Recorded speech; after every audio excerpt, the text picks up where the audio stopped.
Good morning, Jim. Morning, Jay. All right, Jim, so let's touch on the baseball playoffs yesterday. Some competitive games, especially that Yankees-Royals game, which was won by the Yankees 3-2. The Mets closed out the Phillies. Your thoughts on what you saw yesterday? Francisco Lindor, he got to a very slow start after signing the big free agent contracts in New York. He has been pretty spectacular ever since he got over the initial jitters or slump. Grand slam to win the game. I read a couple of things. I think he's the first shortstop to hit a game-winning grand slam in Major League Baseball history. I think he's also the only player ever to hit a grand slam that provided all the runs in a clinching victory. The Phillies are really good. This is just a snapshot of what postseason baseball is all about. The Phillies are really good, and the Mets just outplayed them for a few games, and that gets you the next step in the playoffs. The Mets were very good. Lindor was great. And it was kind of a surprise team. Maybe we shouldn't be surprised. They certainly have the capability of being good, but they seem to be one of those teams that disappoints you annually. But that was a great series. Great crowds in both places. I mean, that's the thing. The atmosphere at these games is just fantastic. I mean, we saw it last year at Target Field. Playoff baseball is spectacular. Then you saw the Dodgers pummel the Padres to send that series to a Game 5 at Dodger Stadium. That will be spectacular. Tigers take a 2-1 lead on the Guardians, and the Royals, they still have a chance to make it a series against the Yankees. It was really cool to see Royal Stadium filled again, though. Yeah, no doubt about it. Fun games yesterday, and then there's 2 American League games today, Guardians, Tigers, and then Yankees, Royals. National League has just a Dodgers, Padres, Game 5 tomorrow. WNBA Finals, Game 1 is tonight. The Lynx take on the Liberty in New York. Lynx trying to win their 5th WNBA championship. Pretty impressive when you look at what the Lynx and Cheryl Reeve have accomplished over the years. One of the themes during interviews yesterday was, a lot of people, national reporters are basically saying, how can you do this? Vegas built a super team. They win 2 titles. New York built a super team. They're trying to win their first title. How can you be competing with these teams when you don't have a super team? You have 1 star. You didn't bring in any extra stars. How can this be happening? And, it's what we've been talking about all season. These players play brilliantly together. The connection between Alana Smith and Courtney Williams, they basically brought a high level of teamwork to the Lynx, where sometimes when you sign a free agent, you don't know if you're going to have that kind of teamwork. Fee going from maybe a top 10 player in the world to a top 3 player in the world.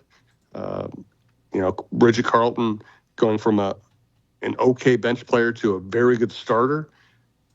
It's just remarkable. And I think the trade from Maisha Hines-Allen, she isn't a big factor in every game, but she gives them an option to go physical and have a strong rebounding presence who can also pass and knows how to play. And she's been on a championship team before.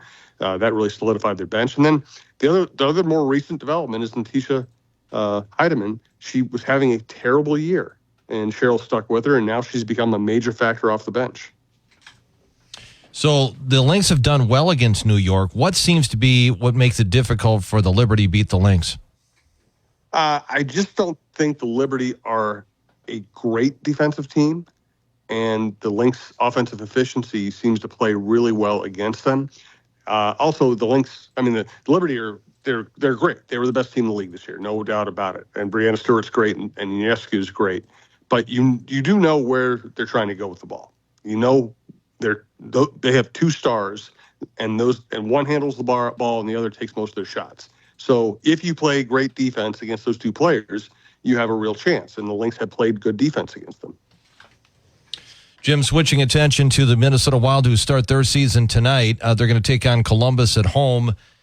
When we talked about expectations for this team, is the high end just like barely making the playoffs? Is that kind of what, if everything kind of works out, that would be the best case? That's the way I look at it. You're talking about a team that was bad last year. They didn't really make any significant improvements. They really need to improve within. They need to improve their penalty kill. Trennan might be helpful in that regard. They need to get better secondary scoring from their 3rd and 4th lines. They need to max out Kaprizov. They're putting Zuccarello back with him, and those 2 play really well together. So It's not impossible that a team can improve by just playing better and playing better situationally, but it doesn't really speak to them having a high end. I think making the playoffs would be an accomplishment for this group. How healthy are they? It sounds like Matt Boldy's just missed the entire preseason with an injury. Yeah, that's bad because obviously he's one of their better players and certainly one of the better scorers. They're generally healthy other than that, but Boldy's a big piece. Do we know what the rotation is going to look like? Is it Gustafson that will get the start in net at least to start with?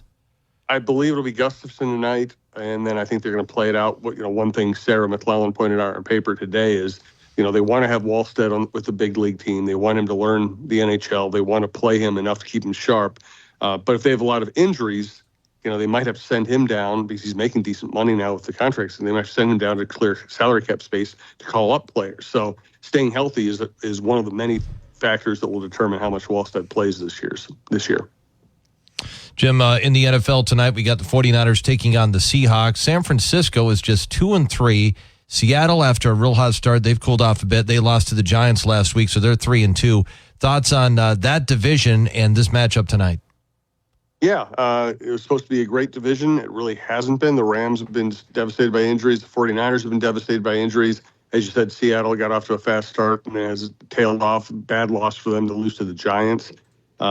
Seattle's pretty talented offensively, especially with Kenneth Walker's in the game.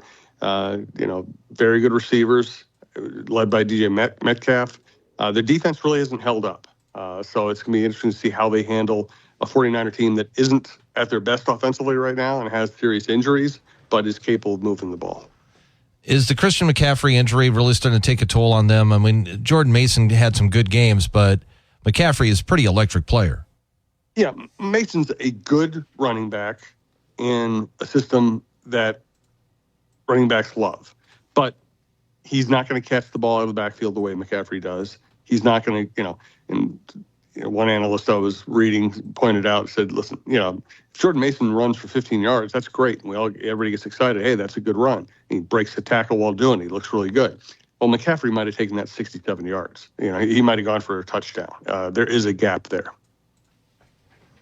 Jim, the Timberwolves are going to play a preseason game on Friday night when they take on the Philadelphia 76ers. What do they use preseason games for? I know the results, win or loss doesn't matter as much. Is because they've got some new faces on this team, is this a chance to kind of get guys used to playing together?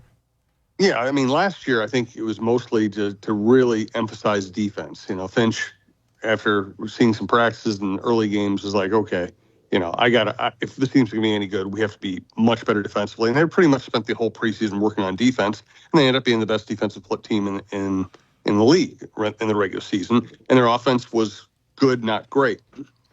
This year, they were going to emphasize offense. They think that's where they need to improve. But now that they've made the trade, it's, improving the offense, but while getting these guys acclimated. I mean, now you have a new starter and you have a new top 7 or 8 player in DiVincenzo. It's trying to make sure you can max out your offense by getting those guys incorporated as quickly as possible. How do you think the rotation is going to look with now Randall apart with Naz Reid and Gobert? I think it's going to be different in different games depending who you're matched up with and how often they play big, how often you play small. Gobert's the starter. Randall's the starting power forward. Naz Reid will come in at power forward, but can play a little bit of 5 if you need him to. And then we'll see how many minutes Joe Ingles gets. We'll see how often they're able to play small without getting hurt in the paint. Because they're if you can play Naz, when you bring your bench players in, if you can play Naz at 5, that opens up some more minutes for other swing players. And also modern NBA, except Gobert's a true center, but most modern NBA players are fairly positionless. So other than Gobert, a lot of these guys can play multiple positions. We know that Naz Reid has been a very productive player. Can he be even more productive? They think so. They think that he has great playmaking ability, that he can, I don't want to say he can be more efficient. He had a great year in terms of efficiency last year, and he shot it really well. But I just think that he might be transitioning this year to being somebody that you can't keep out of the starting lineup. That's the next step for him. Defending, proving that he can stay out there for more minutes at a time, being even more productive, and really, we don't know how long Julius Randle's going to be here. Naz Reid could be the next starting power forward for this team. From a money standpoint, are they in better position now with that trade with Towns going to New York? Much better, and that's one of the big reasons for the trade. In a perfect financial world, they might have stayed pat. But the ability to get 2 rotation players for 1, and they love DiVincenzo, and get a first-round draft pick, and save money this year, and have more flexibility going forward. And listen, people are so paranoid about the Pollad's way of running the Twins that they immediately assumed that this was so either Glenn Taylor or the new ownership could save money. It's really not a save money for your own bank account move. It's a create flexibility for the future. If you're in the second apron, you have no maneuverability. We know Tim Connelly likes to deal. We know he likes to improve his team every year. So this creates possibilities for future moves. Jim, when you talk about the NFL and the NBA, there's always the salary cap part of it, and that teams, for the most part, are spending money, and they have to work within the cap. In baseball, there is no cap. Do you think that if there were a cap, that would help the game, and would it help the Twins? Yes, it's stupid. It's a stupid, horrible system, and it exists only because the Players Association is so powerful, and they don't want a cap, and the big market teams want to continue outspending their opponents. It's stupid. We know that the best system is the NFL system, which is basically adopted by the NBA. That's how San Antonio and Green Bay can win championships in those leagues. And it's also bad for the Pollads. I mean, they should be every owner should be in a position where they're required to spend a certain amount, and you can't overspend. The baseball should have like $120 million salary cap floor and $150 million salary cap, or 130, 160, whatever it is. And then it's a fair fight. And then everybody's operating in the same way. And then your owners really have to spend every year. And if you have to spend money every year, then you might as well spend a little bit more to try to win. Is the game hurt by the way it's currently structured? Well, it is, and we see it here. You see, all Twins fans ever talk about when this team loses is the Pollads, and it's just not that simple. You see teams right now winning playoff series and winning playoff games who have lower payrolls than the Twins, and you see teams with higher payrolls than the Twins losing regular season, losing in the playoffs, and yet all anybody in this market talks about is the Pollads. It's just old. It gets old. And it's short circuits rationality. The sport, the Twins in general, would all be better off if everybody had to spend money, and it just wasn't a constant part of the conversation that about your owners being cheap. All right, Jim, what do you got in your podcast? We have a Chin Music show talking about the Pollads and a lot of things up this morning. That's our baseball show with Roy Smalley and Lavelle Neal III. We talk about the TV deal and the departure of Thad Levine, other things. We have Preps Day with John Millay out, going around the state with Preps sports and activities. We have the John Krasinski show talking about Timberwolves issues. We have the Viking Update show out this morning. We'll do our Jeff Diamond Viking and NFL Insider with the former Vikings general manager. We have Randy Shaver in high school sports, Mike Grimm on Go Gophers. Dawn Mitchell show with Amy Hockert from Fox 9 is out. Everything's at talknorth.com or on your favorite podcast app. All right, Jim, thank you. We'll talk to you again tomorrow. Thanks, Jet. It's Jim Souhan, Star Tribune sports columnist, joining us every weekday morning at this time. Follow him on Twitter at SouhanStrib. Check out his latest column at the Star Tribune or his podcasts at talknorth.com. Next on WJON, World and National News from ABC. That's brought to you by Executive Express.